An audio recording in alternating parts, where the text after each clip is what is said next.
Okay, everyone, I think it's 11 o'clock now, so let's get started.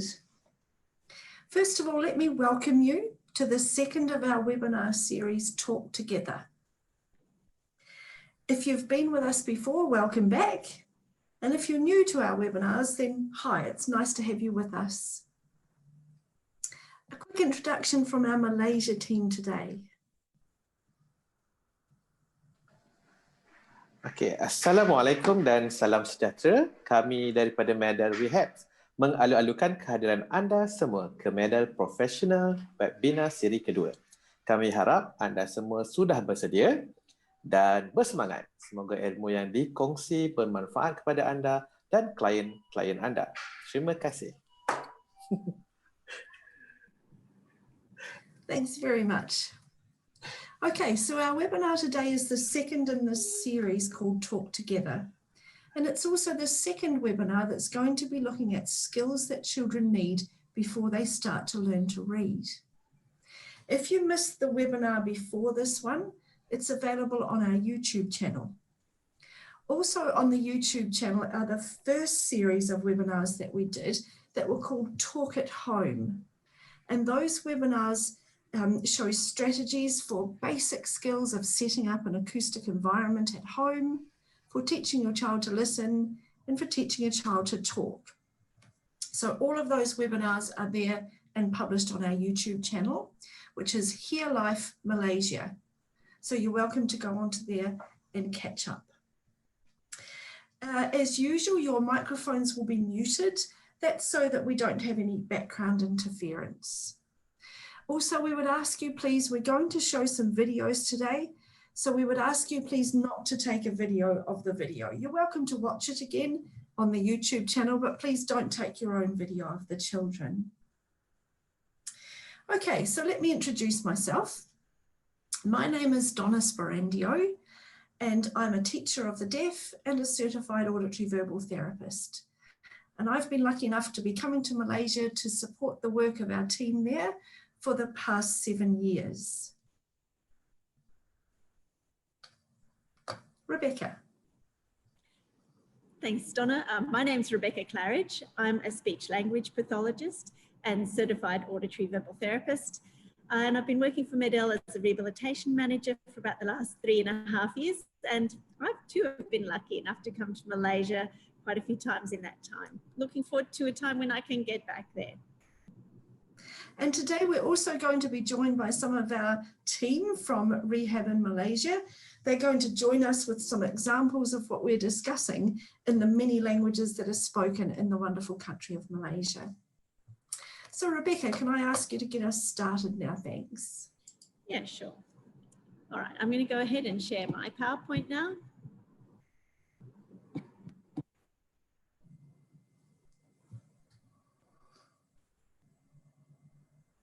Okay, so this is what we're going to talk about today. We're going to look specifically at 4 phonological awareness skills that build reading skills. And then in a separate topic, we're going to look at letter knowledge. And like our webinar last week, we've got lots of free resources that we're going to distribute to you after the webinar. And we're going to show you how to use those to help build these building block skills for learning to read. So to begin with, what is phonological awareness? So phonological awareness is this understanding that our words are made up of sounds. So each language has their own, phonological awareness skills play different importance in different languages, but this ability to play or manipulate the sounds within words is a feature of phonological awareness that facilitates reading skills in all languages. Let's look at how phonological awareness develops in children with typical hearing. So I must say that this comes from research based on children learning English. And I think we can generalize a little bit to other languages that use the alphabetic system, an alphabetic system for writing. We do know that phonological awareness is important in Mandarin or character-based languages, but there is different skills that have higher importance. Let's look at how these skills develop in English. So between 0 and 6, we see the influence of listening and speaking in developing phonological awareness skills. So all of this we covered last week in our Get Ready for Reading foundation skills. So if you missed that one, I would encourage you to go and look at the recording for, we covered 4 important foundation skills and how to work on them. Between 2 and 4 years of age, we see children developing an awareness of shared sounds within spoken words. We're going to look at what that means. Between 3 and 5, we see children developing an awareness of that sentences are made up of words, and those words can be made up of syllables, or they can be broken into parts. Between 4 and 7, we see the development of the understanding that words are made up of sounds. So firstly, we see children becoming aware of that sound at the beginning of words, and then the sound at the end of the words. And then by the age of 7, they're aware of all of the words within, all of the sounds within one word. Between 4 and, well, we expect this to extend past 7. We see children developing that awareness of sound to letter relationship. And this varies a lot between countries when children begin to get that formal instruction for reading. So we see somewhere between 5 and 7 years of age that formal instruction for reading and spelling beginning. Now, what we do know from research now is that children who use hearing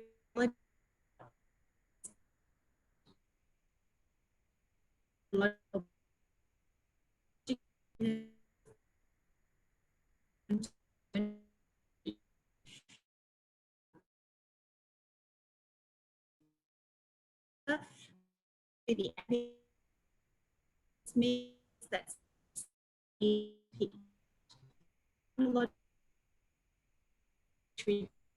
this feature is really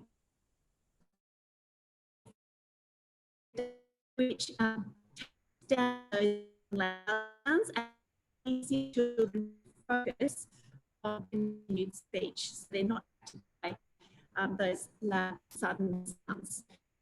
So news that children have phonological awareness skills. So let's look at our first phonological awareness skill. These are the 4 phonological awareness skills we're going to cover today. And the first one we're going to talk about is rhyme. So rhyme in the general broad sense of the term is referring to words that share sounds. So when the shared sound is at the beginning of the word, for example, big and ball,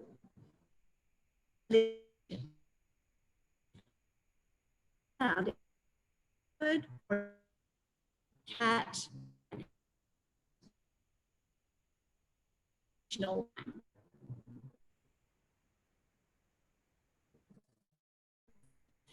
for each of these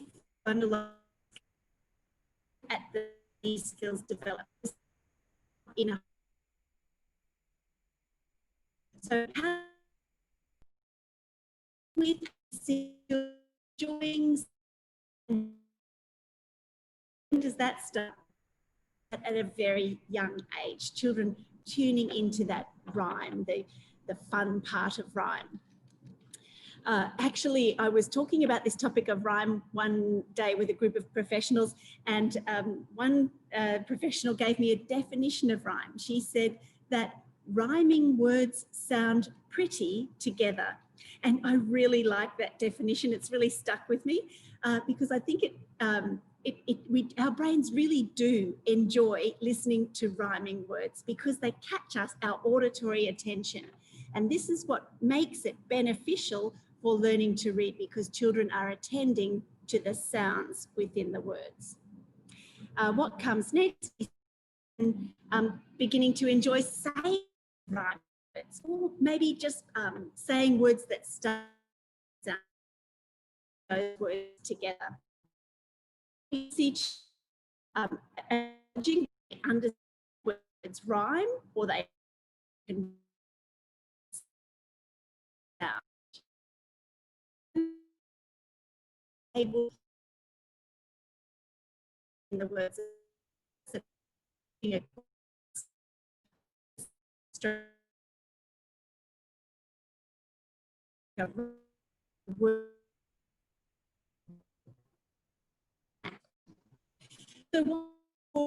understands hierarchy of skill development. You can Excuse me, use Rebecca, this. I'm going to stop you for a Yes. minute. Yes. We're getting a very bad feed in from there. So I think I'm going to have to go back a few slides Mhm. and In- revise so- what you said. What do you mean by bad feed in, Donna? Is it the audio? No, well, yes, that and your slides are coming and going and your images they? coming and going and freezing. Okay. How about you share the slides? Mhm. Would that be helpful?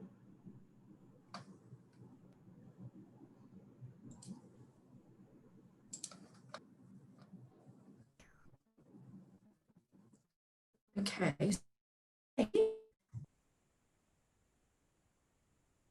So I'm going to move on.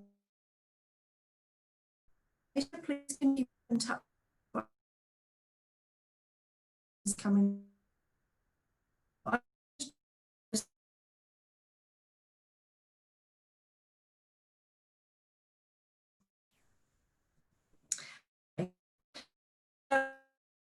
The technique to children. Research showed us that children learn phonological skills. That's good news. And we know that the best technology is going to help that a lot. So our new Sonnet 2 device has several features that will help with phonological awareness skills. The Sonnet 2 has the ability to filter out ambient noise. So if there's lots of background noise that's kind of constant, like an air conditioner in a classroom perhaps, the Sonnet 2 will filter that out so that the sounds of speech are easier for the children to hear. Another feature of the Sonnet is the transient noise reduction. What this means is that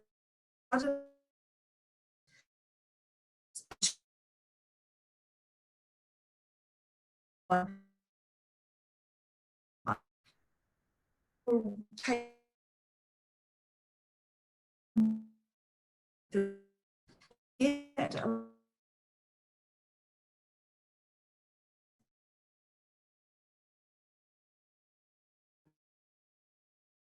phonological awareness.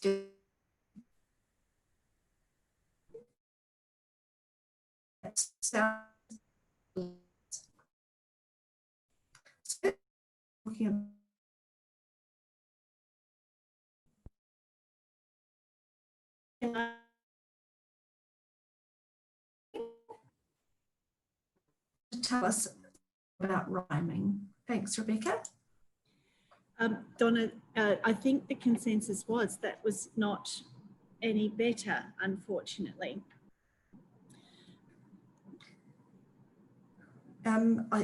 Okay.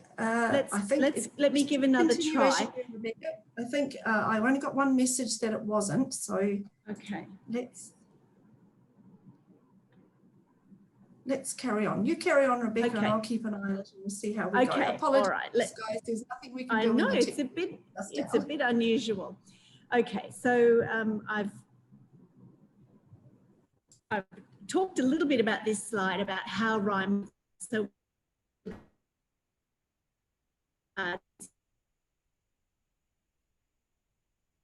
words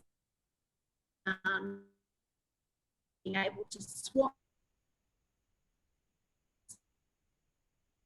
Look at some you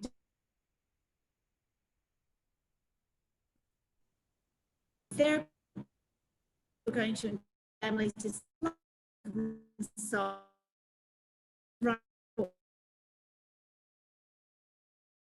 children exaggerate, use alliteration, the same sound frequently in sentences. Just generally have fun repeating rhyming words. I like to say, I have this little rhyme that I say to children, I like to rhyme all of the time. And if I can see children go at me, I know that they are attending to rhyme. They've picked out the rhyme in those rhyming words, rhyme and time. We're going to coach parents to use our strategy of acoustic highlighting to pull auditory attention onto those shared sounds in rhyme and also alliteration. If you joined us in the first series of webinars, you will recognise this image. It's a fox inside the box from one of the resources that we gave you. So there's another great resource you can use for rhyming. Here's some ideas for the professionals joining us today. So we're going to really specifically comment on rhyme and introduce that vocabulary. Oh, those words rhyme, they sound the same at the end of the word. You can use alliteration, use those words that start with the same sound. For speech practice, perhaps you're targeting the sound k and you're going to use words, lots of words that start with k in your speech practice. You can comment specifically on initial consonants. For example, use a sentence that's really loaded with sounds like this one. Sammy the seal.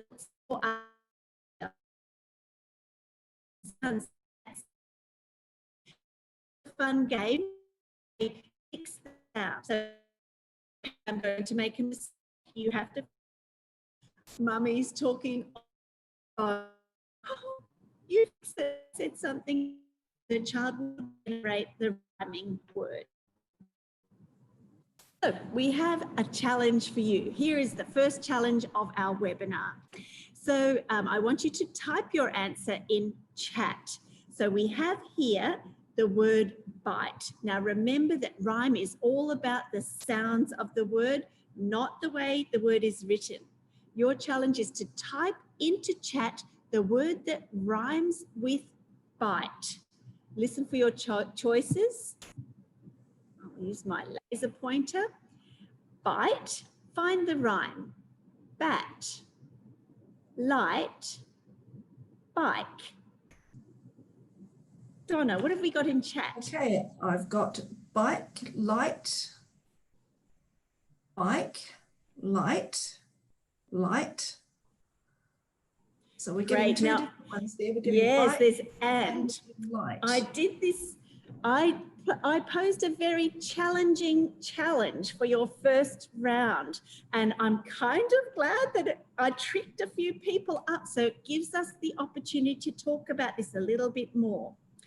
Rhyme is the sounds at the end of the word. So we did use the big general term, but here we're talking about the rhyming sound at the end of the word. So bite rhymes with light. Even though the spelling is different in English, they have the same sounds at the end of the word. We are going to do a little challenge where we're going to focus on the sounds at the beginning of the words in a moment. All right, now let's move on to the next challenge, which is going to be in Mandarin set by JC. Over to you, JC. Okay, are you ready? The big picture is a cat, Mao. And the top small picture is a bun, Bao. The middle picture is flower, Hua. And the last picture is gentle stroke, Mo. Find the rhyming pair.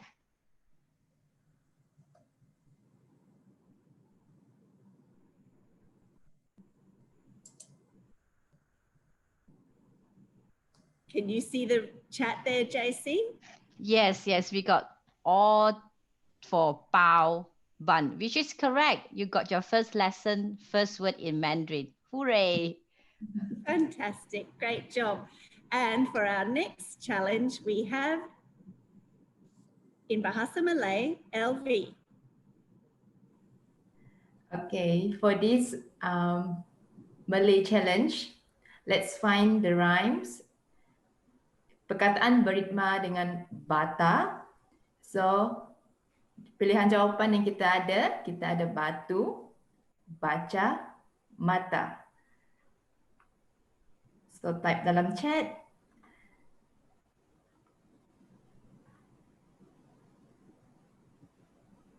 It seems like everyone gets it right. Mata. Thank you, everyone. Well done. And thanks, JC and Elvie, for those challenges in Mandarin and Bahasa Malay. Here's the challenge for alliteration. So here we're focusing on the sounds at the beginning of the words. Here's your example in English, big blue ball. Now you can type your answer to this challenge in English. You can type it in Bahasa Malay, or you can type it in Pinyin. You can type it in Mandarin characters if you can, and we'll get Michelle from our Malaysian team to read out all the responses. So we want combinations of child-friendly words, 2 words together or 3 words that start with the same sound. Go.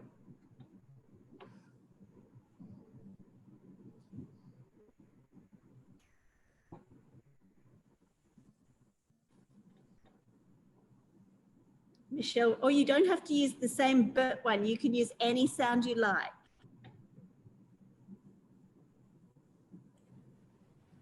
Okay, I can see some of the response from Nazatu.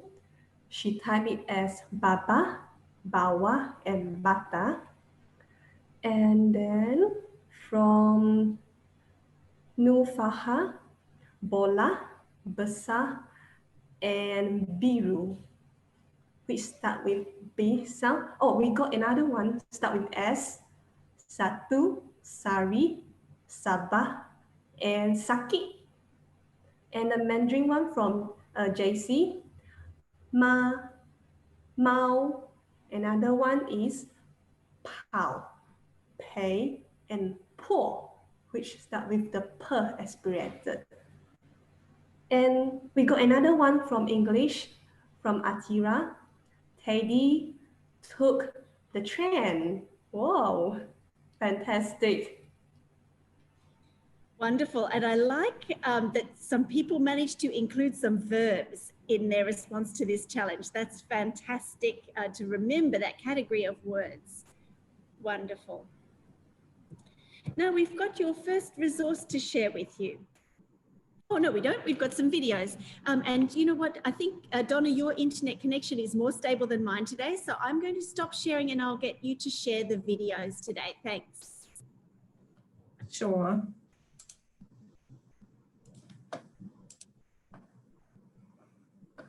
Okay, so here's a lovely little video of a tally practice session in which JC is using some lovely rhyming sounds. 然后什么张开嘴巴，呼呼呼。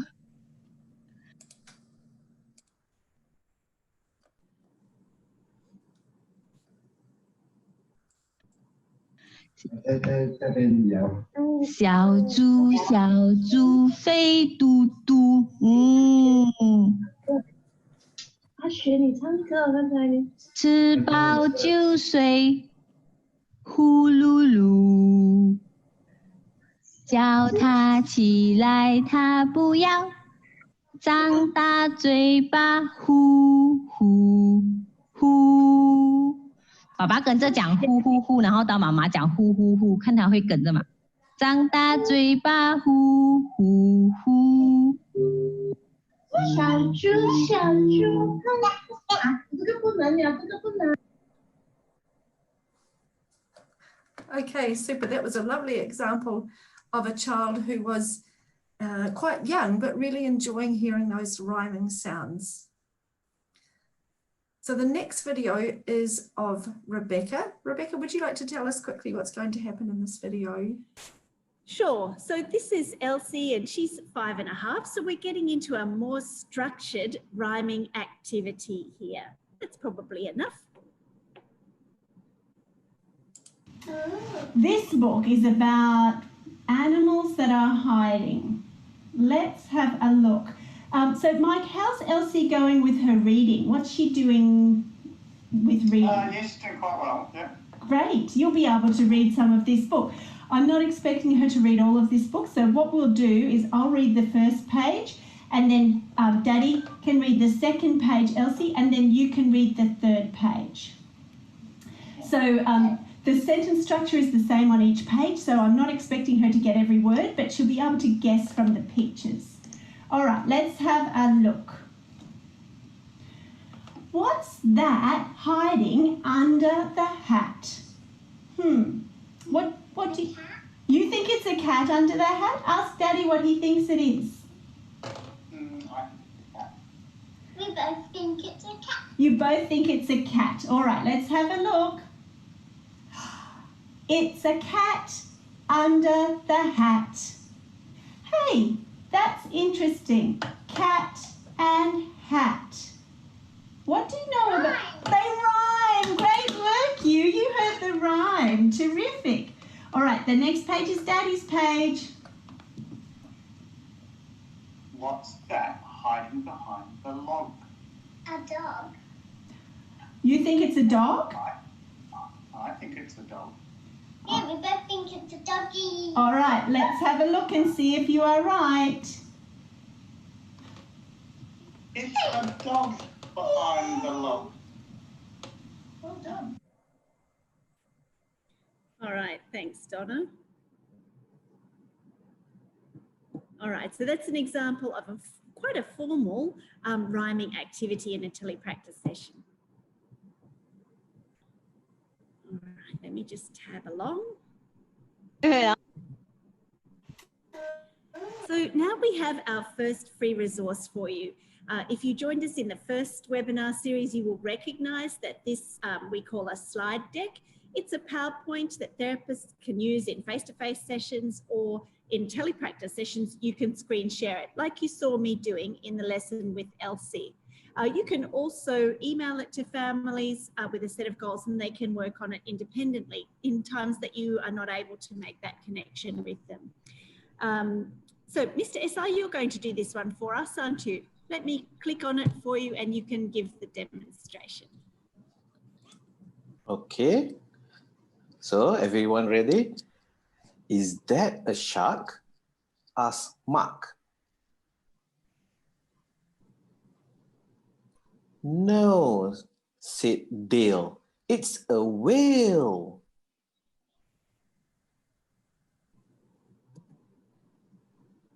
Is that a fish? Asked Hamish. No, said Flynn. It's a dolphin. Very nice, thank you. And I could really clearly hear you using acoustic highlighting to pull auditory attention onto the shared sounds in those rhyming words. Nicely done, Mr. SI. So that brings us to the end of rhyme, and I'm going to hand over to you, Donna.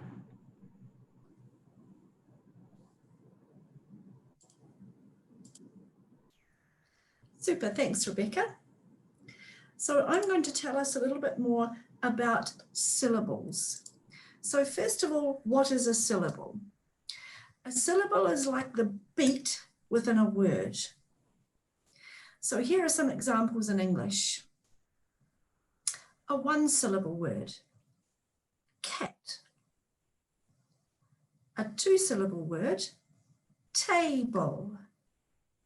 A three-syllable word, computer. Let's have some examples in other languages. LV, could you give us an example in Malay? Yes, thanks, Donna.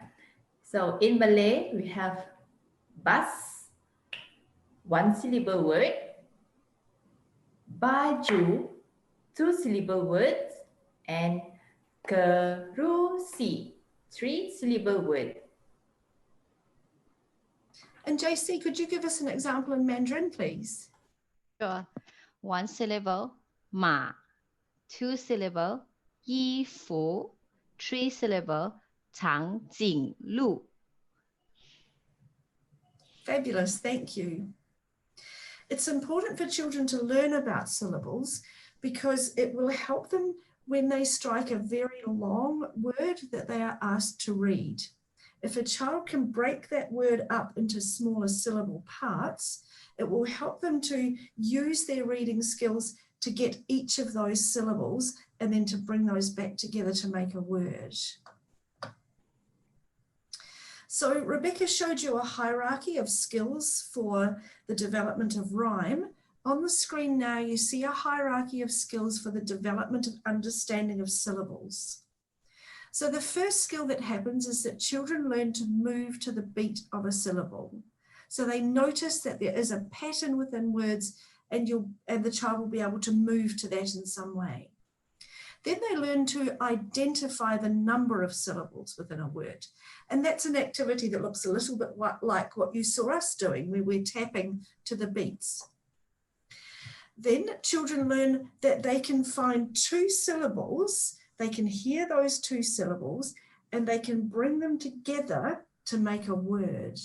An example in English is ice cream, which can be brought together to make ice cream. Here's an example in Mandarin, JC. Mandarin, we can No, have. it's going to be example in Malay. Sorry. Oh, okay. Okey, dalam bahasa Melayu, gabung dua suku kata iaitu contoh ba dan ju. Kalau kita gabung jadi baju. Super. Thanks, Esai. Then the next skill that develops is the ability to take a word that has two syllables, and for one of those syllables to be removed, then the child can see what is the word that's left. So in English, an example is cowboy, and if we take away boy, we're left with the word cow. Here's an example of that in Mandarin. Thanks, JC. Okay, in Mandarin, the word niu nai means milk. Take away nai, again means milk. We left with niu means cow. Okay, super. Thank you. So let's talk about some activities that might lead towards the development of understanding of syllables. These are ideas that therapists and teachers can use or that parents can use at home. So we might start with singing some songs that have a really strong beat on each syllable. Singing really helps children to understand about lots of parts of the sounds of words, but it's especially useful for syllable understanding. So Mr. Esai, I think you have a great song in Malay that has really strong syllables. Can you show us, please? Okey, lagu yang sangat mudah yang ikut syllables. Okey, lagu Mana Kucing. Where is cat? Okay. Mana kucing, mana kucing, di dapur, kucing makan ikan, kucing makan ikan, miau, miau, miau, miau, miau, miau. That's all. Oh, that was a lovely example, thank you. And you had some great little props there to support the children's interest as well. I think you could see the way that you could really hear those beats coming out through that song. So do remember that music is really, really useful when it comes to learning about all things to do with language, all things to do with reading, and especially to do with syllables. Another game that we can play is adding movement to every syllable in a rhyme. So here's an example in English. We might do Twinkle, Twinkle, Little Star. That's a really popular song, I think, in lots of languages. But what I'm going to do, I'm going to make sure that I make a movement for each of the syllables in the song or in the rhyme. Twinkle, twinkle, little star, how I wonder what you are. So you see there's a movement for each of those syllables in a rhyme or in a song. Here's a little rhyme in English. Open, shut them. Open, shut them. So you see, I'm not moving for each word, I'm moving for each syllable within the words. Another game we can play is playing with blended words, and children quite enjoy having fun with this. So we break apart the word and see if the child can guess what we're saying. So we might say, how many lollies are there? I think there are 7. What am I saying? 7. Here's an example from Mandarin. Thanks, Michelle. Okay, we can ask our child like what we need to bring to school. We can say that is 书包. So what is that? It's 书包, backpack.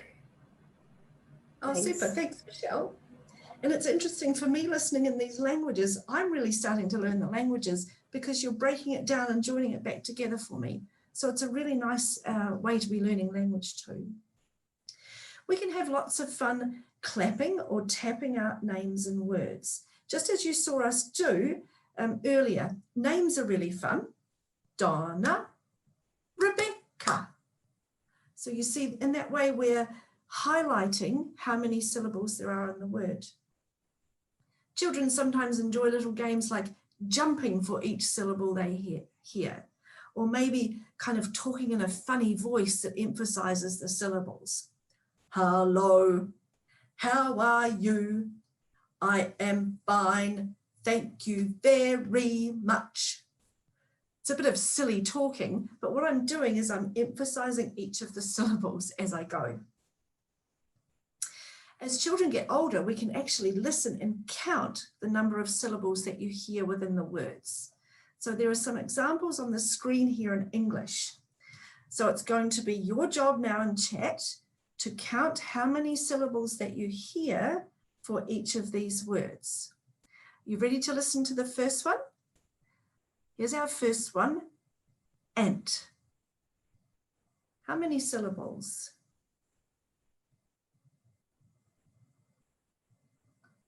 Rebecca, how many are they telling us?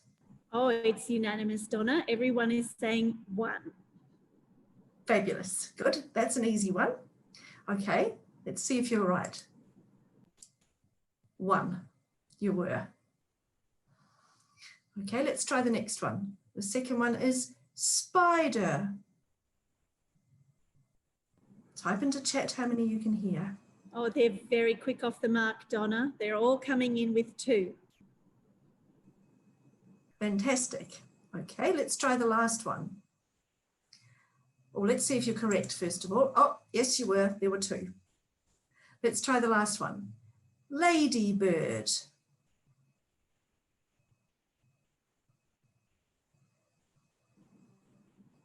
Yes, and it would appear that they've got 3. I wonder if they're correct, Donna. Let's have a look. Hooray! Yes, there are 3 syllables in the word ladybird. Okay, here's a little example of a song. This is from our centre in Indonesia. So it's a song in Bahasa Indonesia, but I hope you'll enjoy listening to it. And you'll see that throughout this song, the staff are really emphasizing the syllables, the sounds, and the children are moving and making hand movements to the beat, to the syllables within the words. So let's have a look. Makan, kita mau cuci tangan dulu ya. Sebelum kita makan deh, cuci tanganmu dulu. Menjaga kebersihan deh untuk kesehatanmu. Banyak-banyak makan, jangan ada sisa. Makan jangan bersuara. Banyak-banyak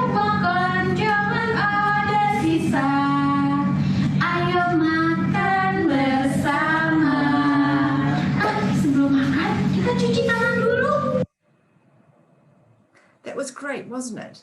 You could see that the teacher there was really emphasizing each syllable. So when there was a long sound, she stopped her movement so the children heard that that was one long syllable. So again, always remember that music is such a fabulous tool to help children learn these skills about words. Okay, here's our last challenge round for you. This time it's an English one. So this time we're going to be taking syllables. We've got 2 syllables and we're going to be taking one away. So we start off with the word. Rebecca, can I ask you to mute yourself for a minute, please? It's just flashing between us again. Thank you. So we've got our first word, butterfly. Now, if we take the syllable fly away, what are we left with? So we start with our word butterfly. We're going to take away fly. What's left? Type into chat what you think our new word is.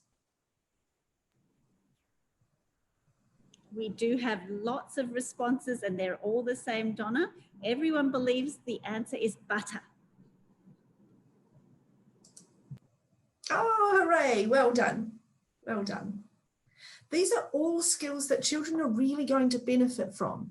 This idea of taking syllables and putting them together, taking a word, pulling it apart. What does it sound like if you take this one away? All of these skills are really going to help them in their reading programs. Okay, so Rebecca's going to talk to us about the next free resource that you'll get at the end of this webinar. Thanks, Rebecca.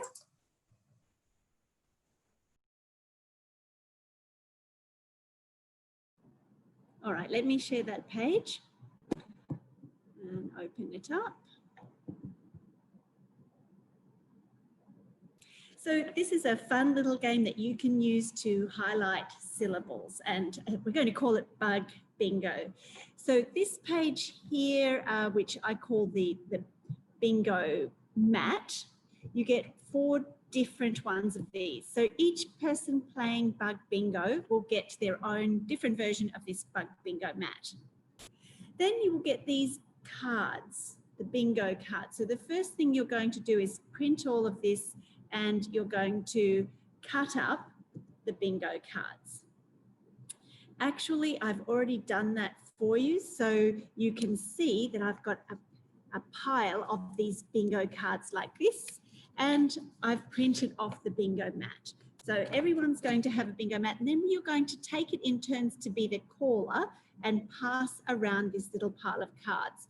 So that you'll also need something like maybe coins or some kind of token to put on top of the bingo mat. So the caller will pick up a card and hide it, and the caller will say the name of the insect. So this will work in English and also in Bahasa Malay and also in Mandarin. And the caller is going to break the name of that insect into syllables, into parts for pronunciation. So it would go like this: grass, hop, and the listeners have to use their token and put those syllables together, squash them together to make the word grasshopper, find it on their mat and put the token on. Then we would pass the pile around to the next person who becomes the caller. So it's a syllable blending activity and also a syllable segmentating activity. So you get both sides done with the one activity. Okay, so that's us done with syllables. Let's go on to our next phonological awareness skill.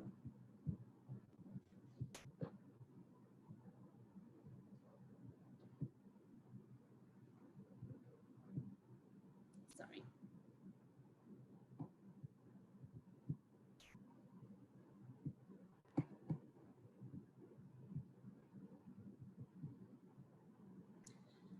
Sorry, I'm just having a bit of trouble sharing my, I'm just going to have to go out, sorry.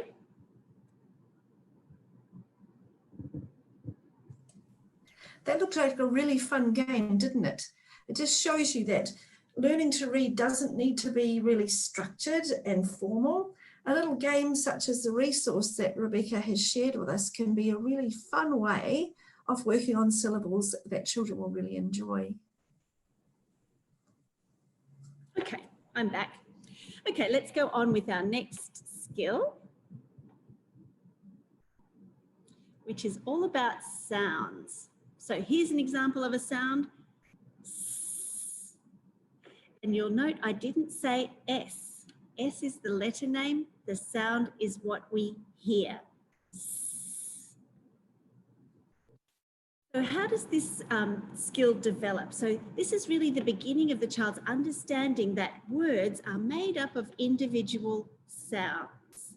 So to begin with, we can see that children can make a word from these individual sounds. So they can hear, for example, the sounds k, p, and make the word cup. Then they can break the word cup into individual sounds. Then at its most sophisticated, this skill of understanding and being able to manipulate or play with sounds, we can see children being able to swap sounds around. So can they take the word cup and can they swap out this sound and instead of say to make the word cap? So here's some activity ideas for everyone.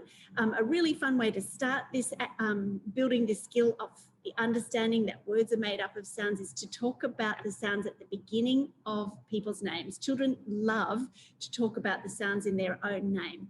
So this little boy here, his name is Mason, and this image actually comes from our global MED-EL Instagram handle.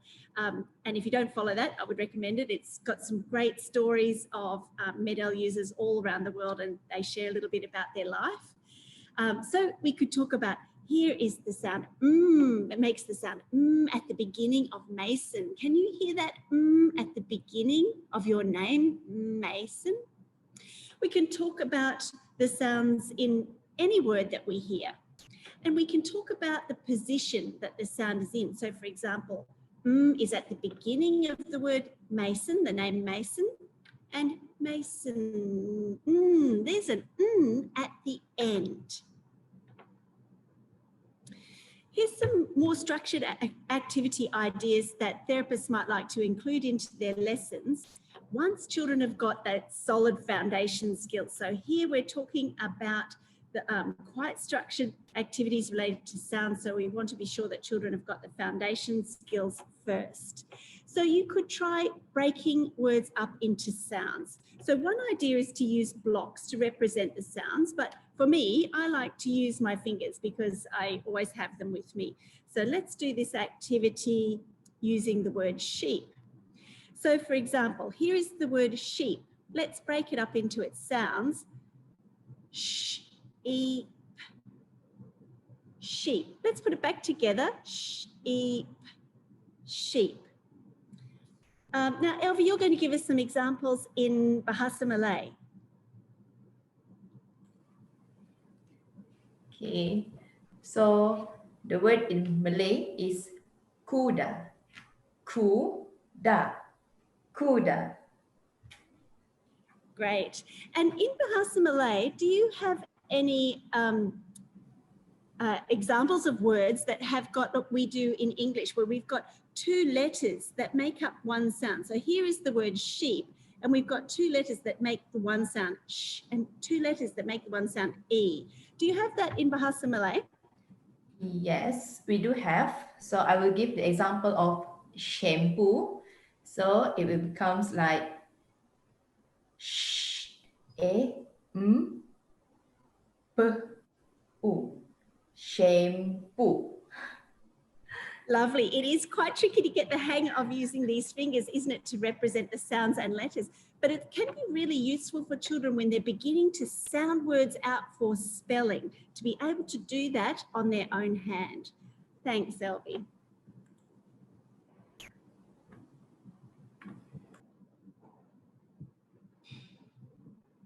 Oh, there's some more there in the chat. We've got several coming in from Shireen, who's given us some other examples about these double letters that make the one sound in Bahasa Malay. Thanks very much for that.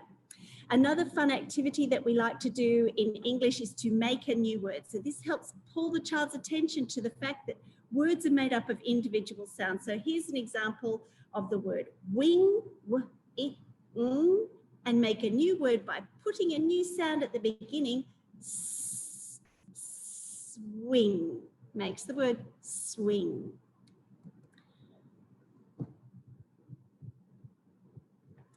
And there we have the sheep coming in at the end of the word sheep. So that's just an example of a fun thing that you can do to pull child's attention to positions in words. So sounds at the beginning and sounds at the end. We have a challenge round. So let's do this challenge round in English first. Think about this word and tell me how many sounds are in this word bus. Type in chat, how many sounds in English? Donna, can you give us the responses there? Ooh. Oh, Mr. SI, you can give us the responses if you like. Yeah, all of them say 3 sound. 3, great. And Mr. SI, how about telling us about the word in Bahasa Malay? Okay, in Malay, we call it bus also. But how many sound? Do you know? Wow, 3 also. Seems the same, doesn't it? Yeah. Yep. All right, let's make it more challenging then, shall we? Let's go this word in English. Train. Train. Use your fingers if you want to sound it out, thinking about the sounds in this word, train.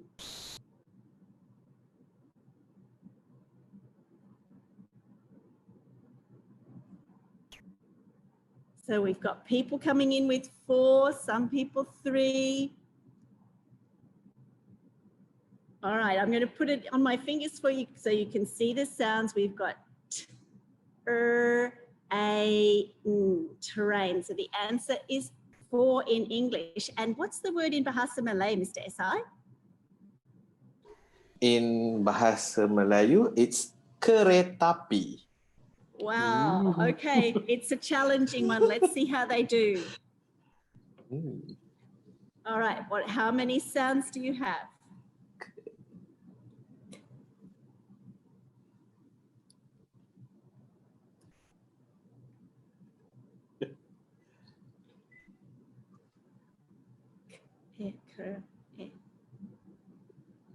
Wow, everyone said 8. 8. Yeah, it's 8. And I'm sounding it out and I'm wondering whether it's 8 or 9. Kereta api. It depends if you say that kereta and then api as 2 different sounds. Yeah. Kereta api. Kereta api. It's not so you join the kereta api. Yeah, it's not kereta api, it's kereta api. Great. So I'm going for 8. If we're not separating the up there, well done. That's a great challenge for us to think about. And our last challenge, this is a challenge. How many sounds in the English word helicopter?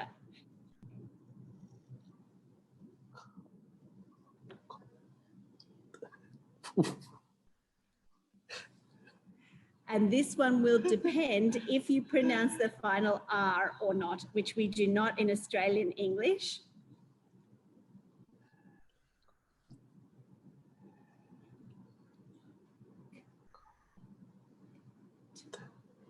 So in Australian English, we would say 9. Maybe in American English, I'm not sure if they would put the at the end to make 10. And what's the word in Bahasa Malay, Mr. SI? In Bahasa Melayu, also helicopter. Perfect. Okay, and same result. I think I'm hearing at the end, which is 1 sound. So we would say 9. Helicopter. Yeah. 9 sound only. Okay, wonderful. Thank you. All right, and here's your free resource to help you work on breaking words up into sounds. So the first thing you're going to do is print this and you're going to cut half of these images off, like this. And then with those ones, you're going to cut them into the individual cards and then cut up the cards into the number of sounds. So in English, this is quite simple because all of these animals have only three sounds in their name. So we've got k, a, t, d, o, g. We've got h, o, s. So they've all got three. So you would cut them into three pieces. And then you're going to mix them up, and then you're going to find the pieces that match to create the animal like a puzzle and sound out, break the words up into their sounds, and then blend the sounds back together to make the word. Now in Bahasa Malay, this might be a bit more difficult because these words are going to have more sounds in them. For example, I think u, ch, I, kucing. So maybe you can't quite get this cut it into 6 pieces. So maybe you want to do this as a syllable segmentation task. Up to you, depends how challenging you want the activity to be. So that brings us to the end of sounds and on to the last phonological awareness skill we're going to talk about, which is letters. So here's an example of a letter, the technical term being grapheme, simply means the written representation for a sound. So how does this skill develop? So firstly, we can see children beginning to recognize some letters. You know, they love to find that first letter of their name. Last week, Donna talked about finding letters in the environment, for example, the big M for McDonald's. We see children beginning to develop that awareness that, oh yeah, letters are different from sounds. Actually, as professionals, we can think about it like this. Letters are something you can see. Sounds are something that you can hear. Then we see children beginning to develop an understanding of the alphabetic principle. So the alphabetic principle is the understanding that a letter has a corresponding sound. And then we can see children can write the letter for a phoneme or write the letter for a sound. They can hear a sound and know what letter to write. So here's some ideas for everyone. We're going to read alphabet books. We're going to call attention to letters and label its sound. So here is the letter M, and it makes the sound mm. Now in English, it can be a bit annoying because there are some letters that are associated with more than one sound. For example, the letter C can make the sound K, or it can make the sound S. But we're going to first teach the most common letter sound association. A fun idea is to create a sound book. So using just a scrapbook, so a little book that doesn't have any lines in it, and you're going to write a grapheme, write a letter in there, and then draw some pictures or cut out some pictures from catalogues of words that start with that sound and stick them in so the children can make their own picture dictionary. We're going to encourage have a go writing. So this simply means getting a pen and encouraging the child to draw and write and see if you can pick out some letters. You know, children often will draw a circle. Well, that's an O. And we're going to encourage sounding words out. So looking at a word and sounding it out, k-at. Oh, that's the word cat. Here's your challenge round, your last phonological awareness challenge. So in my culture, we might say K is for kangaroo. And you probably know that Donna is from New Zealand. So here's something from her culture. K is for kiwi fruit. So tell me something in your culture. K is for what? Michelle, you're going to read these out from chat, aren't you? Yeah. Okay. From Mr. XI, he wrote curries. And Nur Atika, she wrote ketumpat. Another one is kakak means sister, and katak, frog.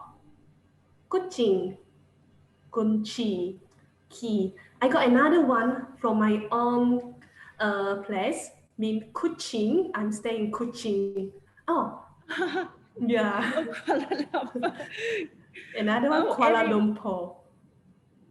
Wow, fantastic. There are a lot of response from the participant. Kue, There are, aren't they? Kue. It's kebaya. cookie, is that right? It's not a cookie, it's a kind of dessert. Oh. That's, yeah. Kerusi, kopi, kayu. Okay, I think that's all from the participant.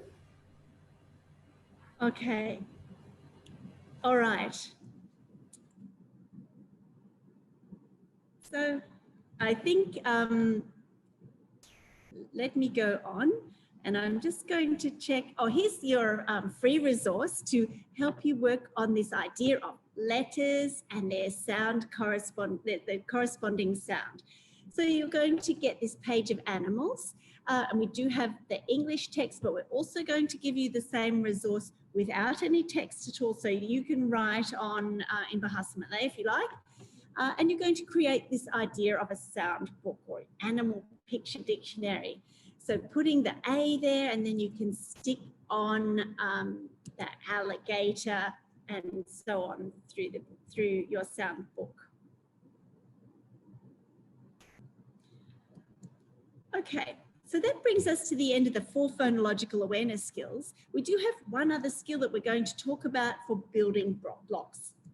So all of these, actually, if I can point these out, all of these phonological awareness skills are heavily dependent on auditory development. We've talked a lot about Bahasa Malay, and oh, you know what I forgot to talk about? I forgot to talk about the alphabetic principle. So let me just go back to that slide here. I just want to talk a little bit about this alphabetic principle, because the alphabetic principle, as it sounds like it relates to languages that use an alphabet.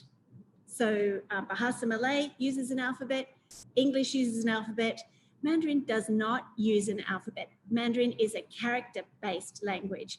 However, I understand that in Malaysia, you use the pinyin system to teach Mandarin. Now, pinyin is the alphabetic representation of the pronunciation of the Mandarin characters. So most of these skills will relate to Mandarin up to a point, and then when you get to the character reading, we don't consider this alphabetic principle to be relative in Mandarin. All right, let me go on to the last one, and I'm a little bit distracted because I think Donna has lost power. Donna, are you on the call still? I'm back again. You're back. I got a terrible fright because Donna sent me a text message to say there'd been an earthquake and she's lost power. Very happy to see you, Donna. What a relief. Okay, let me stop sharing that and I'll leave it to you. Thanks, Rebecca. Don't worry, in New Zealand we have many earthquakes. We're used to dealing with little earthquakes. It was just a little wobble, but it took out the electricity. But it's back on again now, so that's good. Rebecca, I'll ask you to mute again if you could. It's flashing between the screens again. So I'm just going to talk a little bit more about the idea of letter knowledge. Now, most of the skills I'm going to talk about here are more relevant for older children, but you can still have fun with these in the early preschool years. Understanding that a letter says a particular sound, those kinds of skills we would usually not teach to children until they are at least 4 years of age. But if you're doing things in a fun way and just showing children some ideas about letters, then really you can do that at any age. So let's talk a little bit more about what we mean by letter knowledge. This is where we're really drilling down into what each letter looks like. What are the features of each letter? What does that letter contain? And then how is the letter, what is the name of the letter, and can we recognize its sound? So let's draw your attention first of all to this idea that letters come in both lowercase and uppercase. Now it's important, and actually it's important throughout all of the skills that we've talked to you about today, that you have a liaison with either the school which a child currently attends or the school that they will go on to. Educational facilities do have slightly different ways of teaching reading, of teaching letters. So do be aware that it's really good if you can coordinate with the school so that you are, as parents and as therapists, you are using the same system that they're using in the child's school. That will really help to avoid any confusion for children. So one of the things that you want to find out from the school is, how are they shaping the letters? Some schools use an italic, slightly italic letter that's on a bit of a slope. Some of them have linked letters, some of them don't. So make sure that you find out that information for the children that you're working with. Some schools will begin with emphasis of lowercase letters, and other schools will begin with emphasis on uppercase or capital letters. So again, it's really important that you find that out. If you're not sure though, you can just talk to the children about both. They're going to have to learn both anyway. Now we're going to think about the features of a letter. Well, how is the letter made up? There are some circles, there are some lines. There are some lines that go all the way up to the top and some that go down below the bottom line. So think about how letters are made. Even with quite young children, you can practice making the shapes of letters.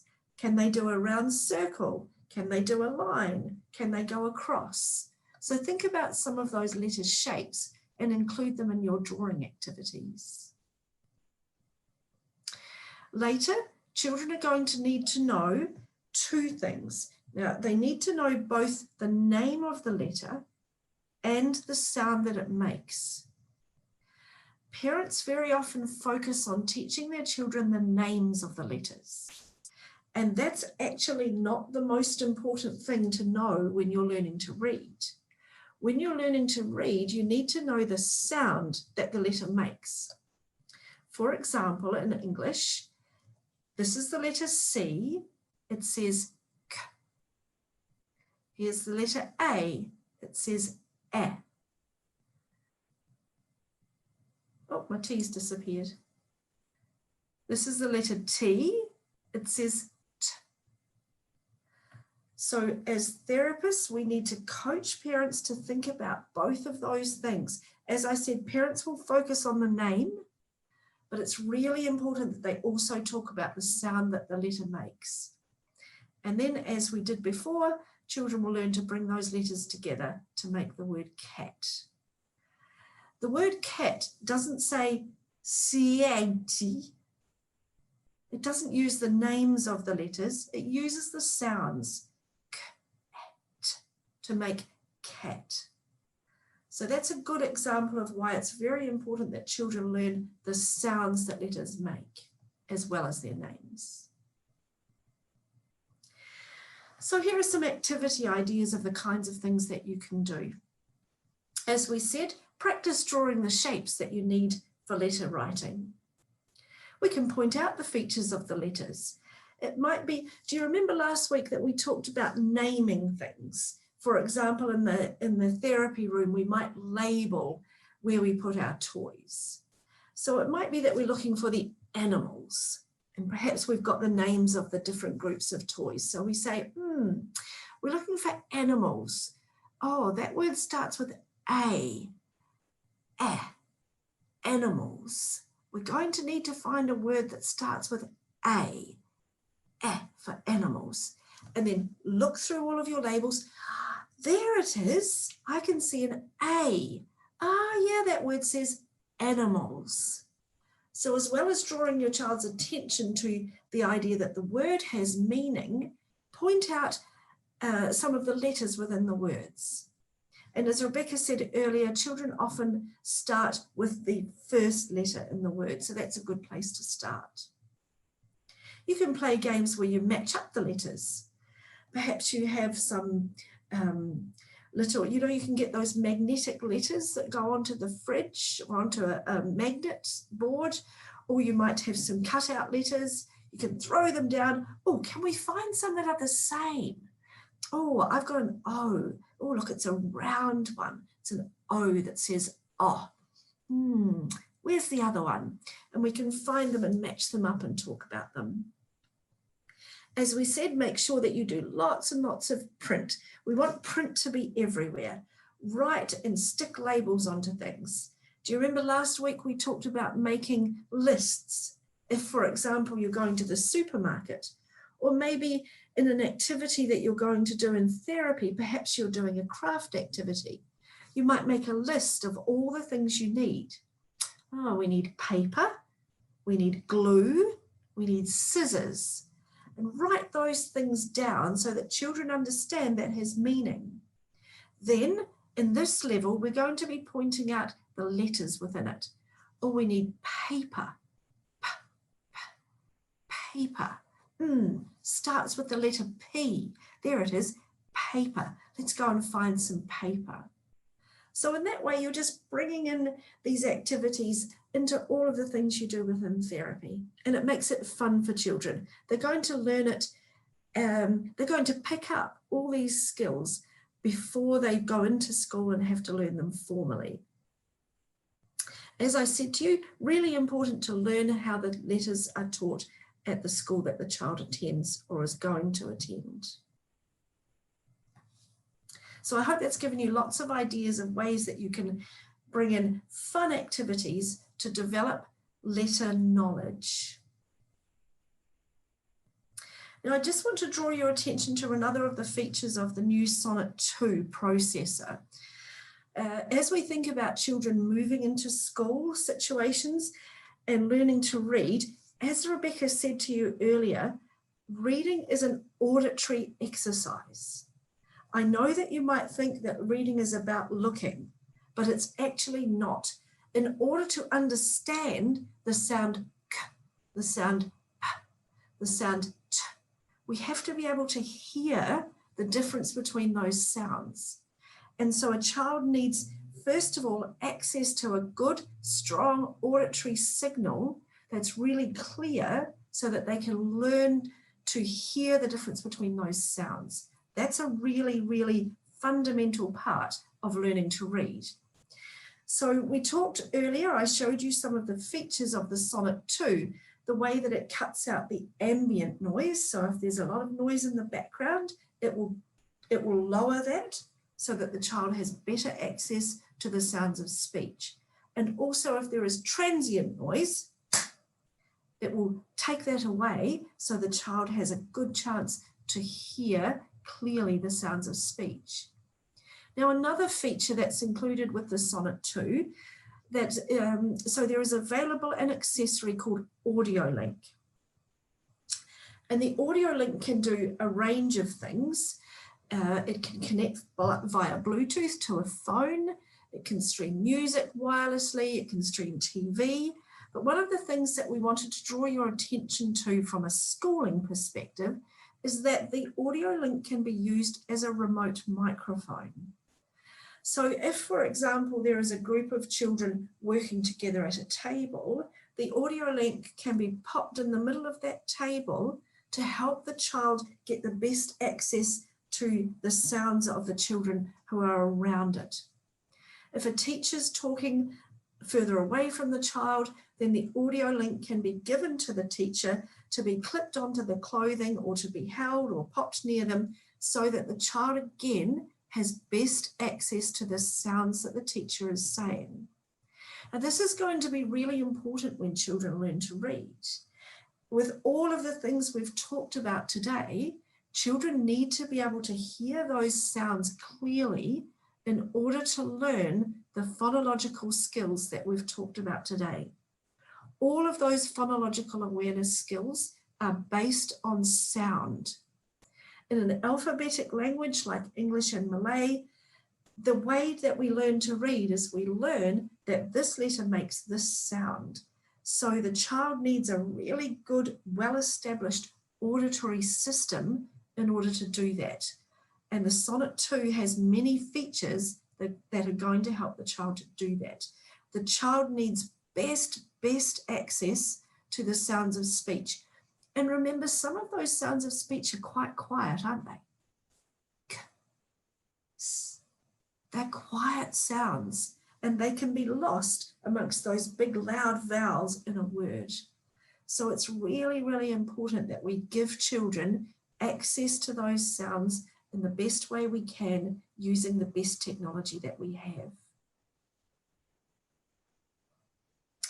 Now, I think we're going to have some time for questions today. We've got a little bit of time left, but before we do that, I'll draw your attention again to the email addresses.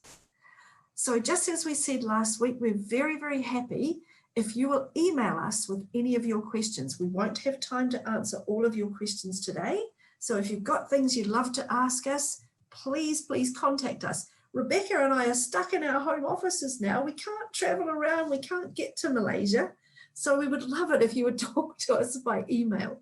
So please do use the email addresses to ask us any questions that we can't manage today. Okay, how are we going with questions? Rebecca? Well, there are a couple of questions, and they're really interesting one, Donna. So the first question is, do we need to teach these in a hierarchy? I mean, first rhyme and then syllable, sound, and then letters. Or can we teach all four concepts at the same time? Do you have comments on that, Donna? Yes, absolutely. So I think the first thing to remember is that when it comes to any of these skills, we can, if we're having fun with children, if we're making them aware of these things, then really we can do that from a very early stage. And it's not going to be rhyme first or syllable first or word awareness first. It's going to be more the fun part of just hearing about it, playing with the sounds. That's going to happen first. Skills such as rhyming and learning syllables, you saw that we gave that hierarchy within the slides of how each step develops. So as one of your resources, we're going to give you the PDF of the PowerPoint today. So I hope that you can refer to each of those slides. Do you remember the ones they had an arrow going down on them? And there it had each skill. So no, it's not that one of those skills comes before the others. Instead, there are some skills within each that are easier. But the main thing I think to remember is if you're having fun and playing with sounds, playing with words, then really you can start that quite early.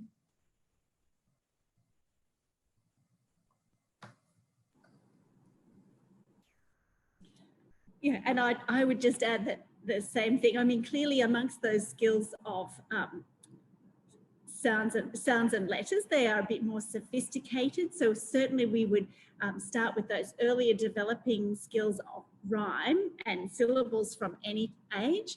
And then within that hierarchy, work through those. But we would expect rhyme and syllables to be worked on together. And then sounds and probably letters coming last when children have got an understanding of those other foundation skills. And then we've got a question about late intervention. Yes, I saw that one, Rebecca. Yeah. Shall I answer that one? Yes, go. Yeah. So the question was, if it in late intervention, so I'm presuming that this is a child who has received hearing technology late and so has come to therapy late. The question is, would you use phonics, and which is referring to this phonological awareness system, the idea that this word, the word says or the word says p.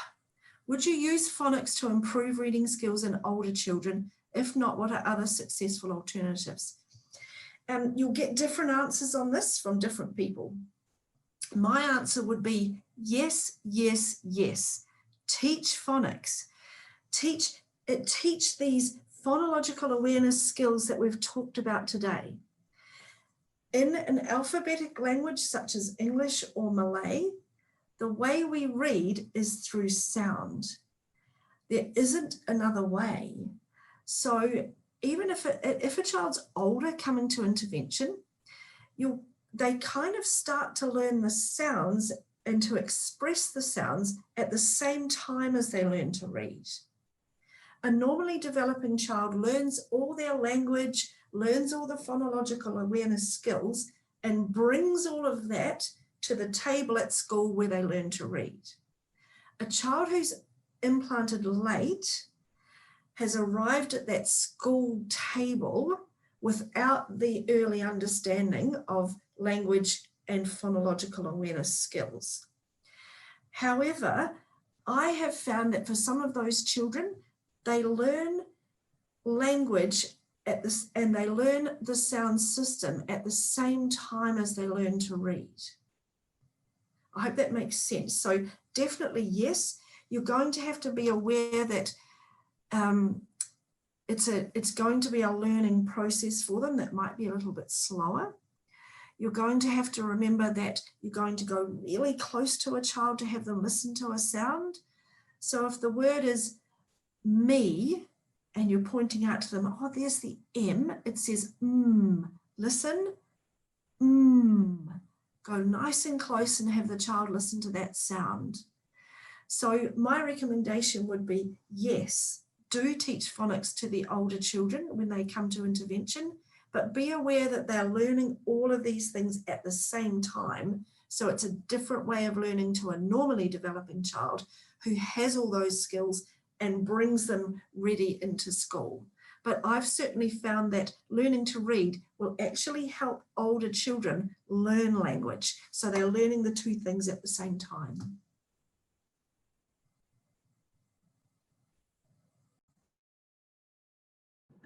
Going back to that question about alternatives, what are, I think you used the word successful alternatives. There are two main ways that we teach reading. One is a sound-based approach. So what we've talked about today, focusing on the building of phonological awareness and a phonics-based approach to reading. The other main way of teaching reading is called a whole language approach or whole word approach, where children are encouraged to read or recognize words as a whole or a picture. Now that is successful in a character-based language like Mandarin, and it is an alternative that is provided even in Australia. Many schools use a whole language approach. From my point of view, I don't think it's a successful alternative because we are not giving children any skills to independently decode a new word. Phonics and phonological awareness will provide children with the skills, the building blocks they need to decode, to attack a new word that they have not seen before. I think there's another question. One last question in there that we can perhaps answer, Rebecca. It's a question about, sorry, let me just find it. Is it too early to teach alphabets around 2+ years old? Now, it's going to depend what you mean by alphabets. For a 2-year-old, it's too early for them to learn this is M and it says That's too early.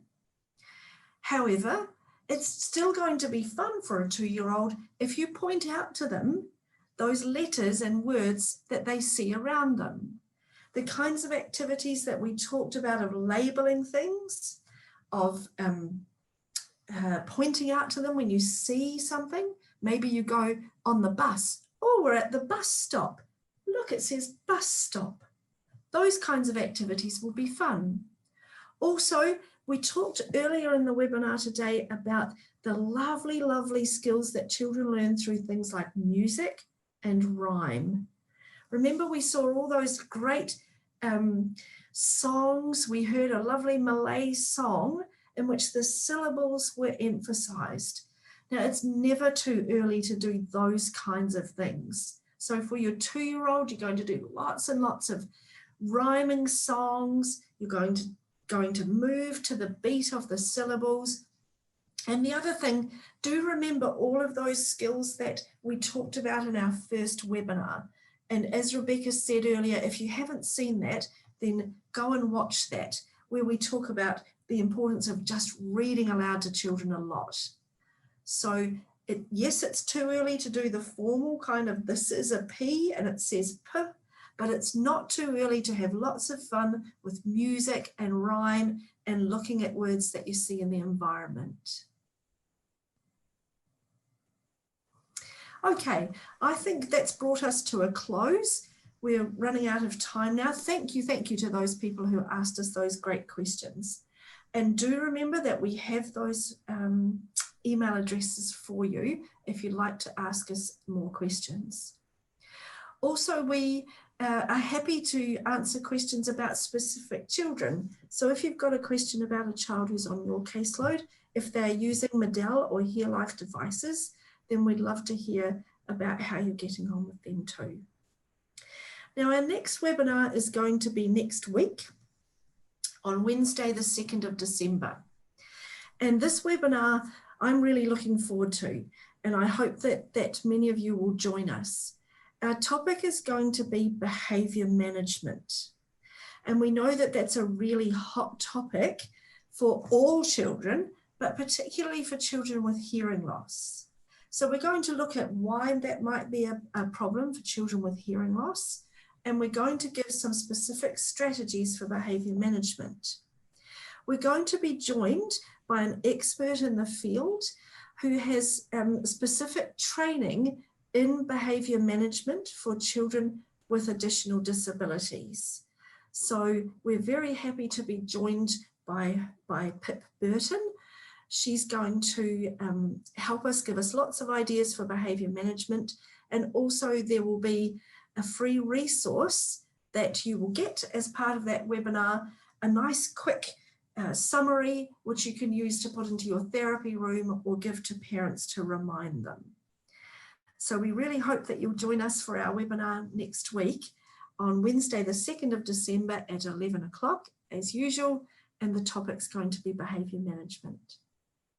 So thanks to all of our Medell Malaysia team who helped us with all the different languages today. We had a few problems with technology and electricity and earthquakes, but we got there and we had lots of fun learning about different languages. So thanks very much all you guys in Malaysia, and thanks to everybody for attending. We'll see you next week. Bye-bye. Bye-bye.